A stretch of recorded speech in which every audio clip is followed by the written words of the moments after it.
tutte, buongiorno a tutti.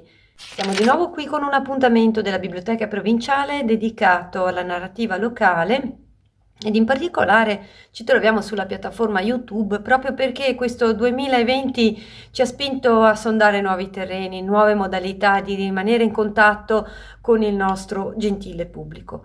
La cultura non si ferma e nemmeno la Biblioteca Provinciale Claudio Augusta di Bolzano, che in questi mesi di fermo forzato ha comunque mantenuto un contatto con il pubblico ed ha presentato i libri con una modalità appunto digitale online attraverso la piattaforma YouTube. Oggi sarà con noi Andrea Rossi, lo scrittore meranese che ha già raccontato Sinigo, l'Asa e tanti altri aspetti molto profondi anche del nostro territorio, della nostra cultura e soprattutto della storia della nostra terra, il Südtirol Alto Adige. Io vi saluto, ricordo che la Biblioteca Provinciale continuerà con queste iniziative online, quindi rimanete sintonizzati e in collegamento con noi. Per iscriversi basta telefonare allo 0471 26 4444 oppure scrivere una mail info@bpi.claudiaugusta.it. La biblioteca è attiva, presta libri, potete richiedere qualunque cosa, noi riusciremo anche attraverso il prestito interbibliotecario a procurarvi i documenti, i libri che vi servono per le vostre ricerche o semplicemente per la vostra curiosità personale. Vi invito comunque a rimanere sintonizzati con noi e a iscrivervi alla biblioteca. Buon 2021 a tutti! Bentornate e bentornati sul canale YouTube della Biblioteca Provinciale Claudio Augusta. Oggi siamo in compagnia dello scrittore Andrea Rossi, responsabile della sede meranese di Fondazione UPAT e fondatore della cooperativa Mairania. Dal 1997 si dedica attivamente alla scrittura e ha pubblicato racconti per varie antologie. Nel 2008 il romanzo Sinigo viene messo in scena dal Teatro Stabile di Bolzano, mentre nel 2012 con Acqua Bianca, pubblicato da Alfabeta, vince il premio Autori da scoprire. Oggi ci leggerà alcuni brani tratti dall'opera Feritoie. C'è una crepa in ogni cosa, ma è da questa che entra la luce. Queste sono le parole del musicista Leonard Cohen che troviamo in apertura al volume di immagini e racconti pensato e realizzato dal stesso Andrea Rossi e dall'artista Ulrich Egger. Nel volume gli scatti di viaggio del fotografo si mescolano a 6 racconti di Andrea Rossi in cui il filo conduttore è il tema dello squarcio di una porzione di realtà così come la si conosce, dell'irrompere del nuovo, che a volte può essere luminoso, altre volte invece molto doloroso, ma comunque sempre perturbante.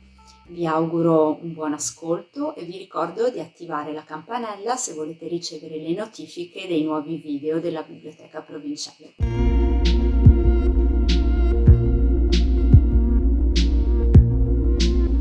Feritoia 1. Dissero che sarebbero venuti, che prima o poi l'avrebbero fatto, che era sufficiente guardare il fumo nero che saliva da dietro le cime delle montagne e ascoltare il brontolio che faceva rabbrividire la terra per capire che non sarebbe passato molto tempo prima del loro arrivo. Questione di qualche mese, aggiunsero. Lasciate passare l'inverno, ripetevano, e vedrete che arriveranno fin qui. Saranno loro la nostra primavera. Ci mettemmo a fissare il profilo dei monti sopra le nostre case. Lo facemmo ogni giorno, aprendo gli scuri alla luce del mattino e chiudendo la porta di casa sul buio della notte. Garze di nebbia fasciavano le montagne, un misto di nubi chiare e di fumo nero. Ci mettemmo a origliare il rumore che faceva la terra. I nostri vecchi ascoltavano e stavano zitti. Uno solo una volta parlò. Vedrete, disse, non potremo più dire ridi, terra mia, che il tuo padrone è qui. Noi non avevamo bandiere appese al balcone. Mamma non voleva. Mamma diceva che le nostre bandiere eravamo noi e che la sua, per esempio, era la sua gonna colorata quella allegra della festa, quella che allora stava chiusa dentro la valigia. La bandiera è per il giorno di festa. Cosa c'è da festeggiare ora? Diceva. La useremo, ci ripeteva, torneremo a usarla, quando non avremo più le valigie chiuse. Per i lunghi mesi di quell'inverno vivemmo con i nostri bagagli pronti in casa. Ci avevamo messo dentro i nostri tesori, la gonna variopinta di mamma, le foto dei nostri vecchi, il contratto di proprietà della casa e dell'orto. C'era anche un anello del nonno e la collana che papà aveva regalato a mamma il giorno che era dovuto partire. Qualche soldo arrotolato, il resto erano i nostri abiti. 2 valigie, una era per lei, più leggera, la nostra era piena zeppa fino a scoppiare. Non avevamo voluto abbandonare niente e mamma l'aveva dovuta chiudere con una cinghia, sfilata da un paio di pantaloni di papà. Lui c'è sempre, disse ansimando mentre la tirava, e tiene insieme tutto. Per tutto l'inverno ci siamo vestiti sempre nello stesso modo, con i pochi indumenti che avevamo lasciato fuori dalle valigie. Stavano tutti sulla spalliera del letto di ognuno. Un cambio almeno ci vuole, aveva detto mamma. Un cambio di tutto. Il resto stava nelle valigie. Le tenevamo nella prima stanza, quella vicina all'ingresso, prima delle scale. L'ultimo a uscire, la mattina, chiudeva a chiave anche quella porta. Il primo a tornare la riapriva. Era l'ultima immagine prima di lasciare casa, la prima quando ci tornavamo. Rimasero lì per tutto l'inverno, nascoste a tutti, pronte per noi. Non ne parlavamo mai, neppure tra di noi. Accadde un giorno che era appena cominciata la primavera. I loro miasmi scesero dalle cime, come se la nebbia e il fumo fossero diventati di piombo. Il loro intruglio sapeva di rancido.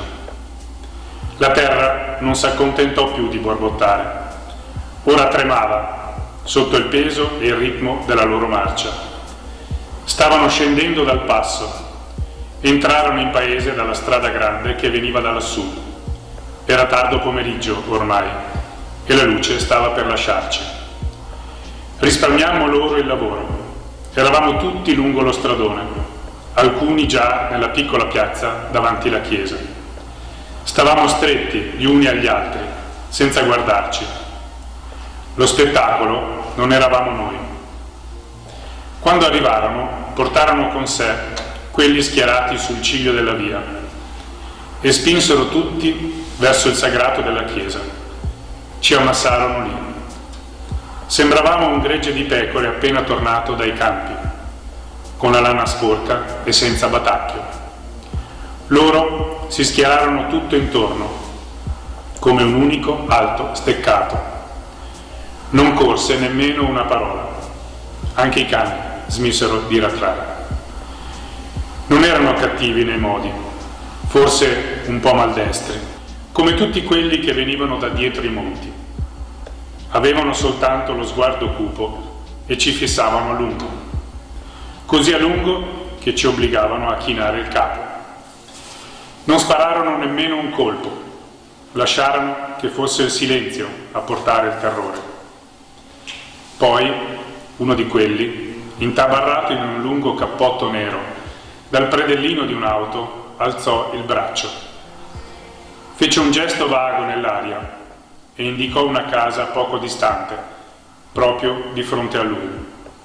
Subito una dozzina di quelli, con gli zaini sulle spalle, vi corse dentro.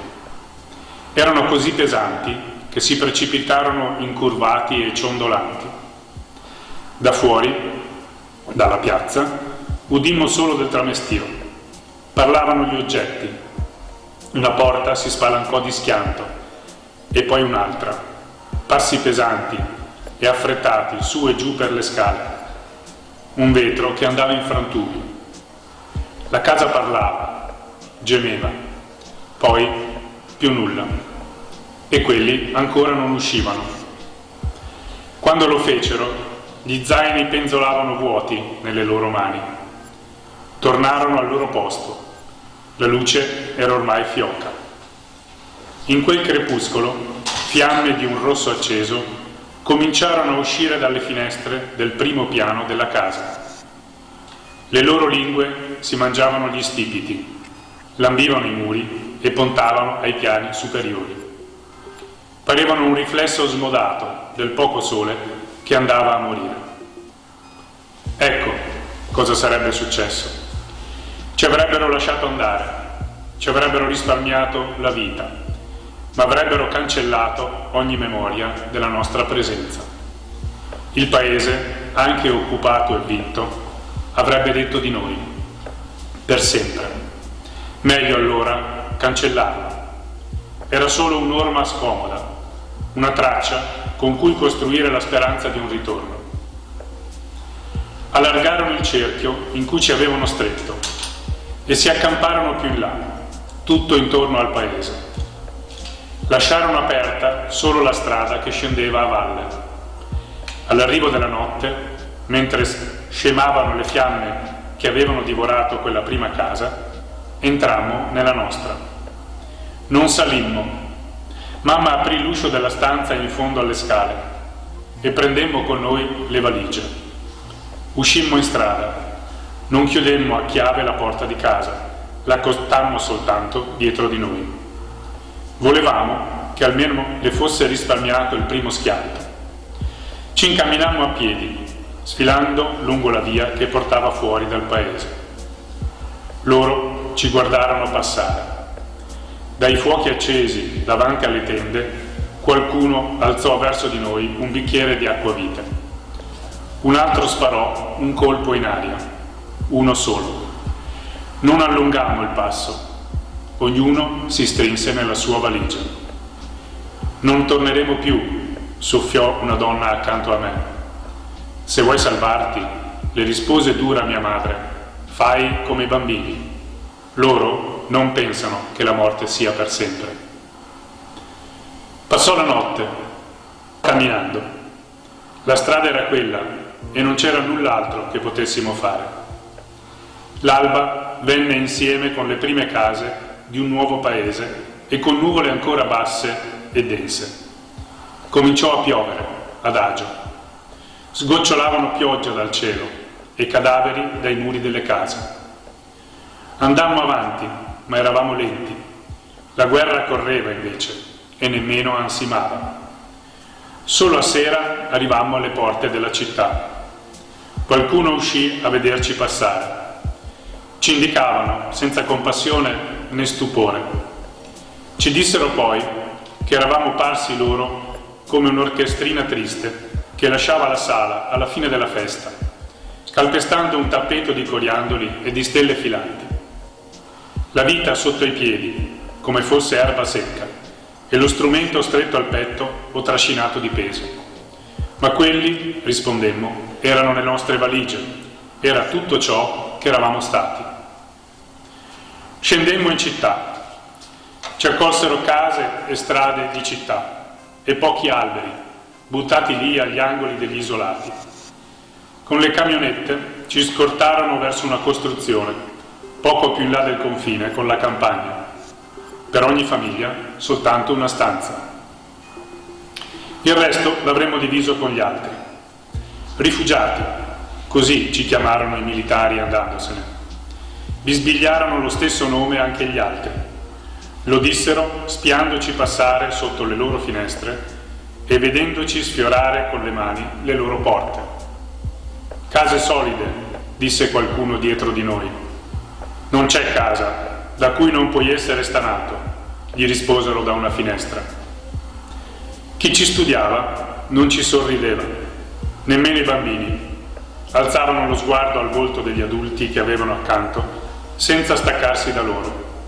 Quelli stavano con le mani in tasca e le labbra strette, e loro fecero lo stesso. Le valigie stavano sui nostri letti, scoperchiate. Le avevamo lasciate così, fin dal primo giorno. Ci era sembrato un atto di fiducia, impercettibile. Uno sguardo corto sul futuro, pronti a richiuderle con un semplice gesto, pronti a ripartire. Dalla nostra finestra si vedeva il ponte. Ci affacciavamo spesso a fissarlo. Scoprimmo così che tutti guardavano il ponte, ogni giorno. Era vuoto, come sempre. Non era presidiato. Non c'erano sacchetti di sabbia, né garitte o cambi di guardia. Ma nessuno lo attraversava. Immacolato, era il vuoto sopra la corrente del fiume. Lei scappava altrove, lui resisteva lì. Il confine non era il fiume, ma il ponte. Un confine che nessuno voleva attraversare. I ragazzini andavano fino alla sponda, all'inizio del parapetto, per sfida.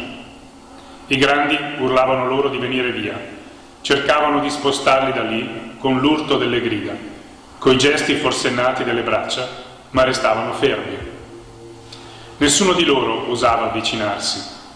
I ragazzini guardavano gli altri ragazzini di là dal ponte e quelli rispondevano allo stesso modo. Si sarebbe potuto rigirare l'immagine tra le mani e non si sarebbe potuto dire chi stava di qua e chi di là, chi erano i nostri e chi i loro, di qua e di là dal ponte vuoto. Si sarebbe potuto anche allargare l'immagine, ma non sarebbe cambiato molto. Uomini e donne invece di ragazzini, soltanto questo.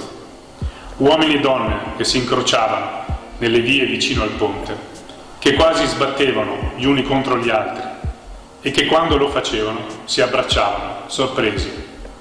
Un addio e un ritrovarsi insieme. Nei negozi si comprava un pane in più, di qua e di là dal ponte. Nei tabacchini una sigaretta in più. È per domani, dicevano, sia che io resti, sia che io parta, dicevano. A che pensi? Mi chiese mia madre mentre chiudevo gli occhi sul ponte. A noi, le risposi, in un altro posto. Vengo con te, mi sussurrò, e anche lei chiuse gli occhi, ma non ci incontrammo. Non pensavo a noi, pensavo a me invece. Avrei voluto essere in quei momenti uno di quei frammenti che si salvano, una di quelle schegge uscite integre da un disastro.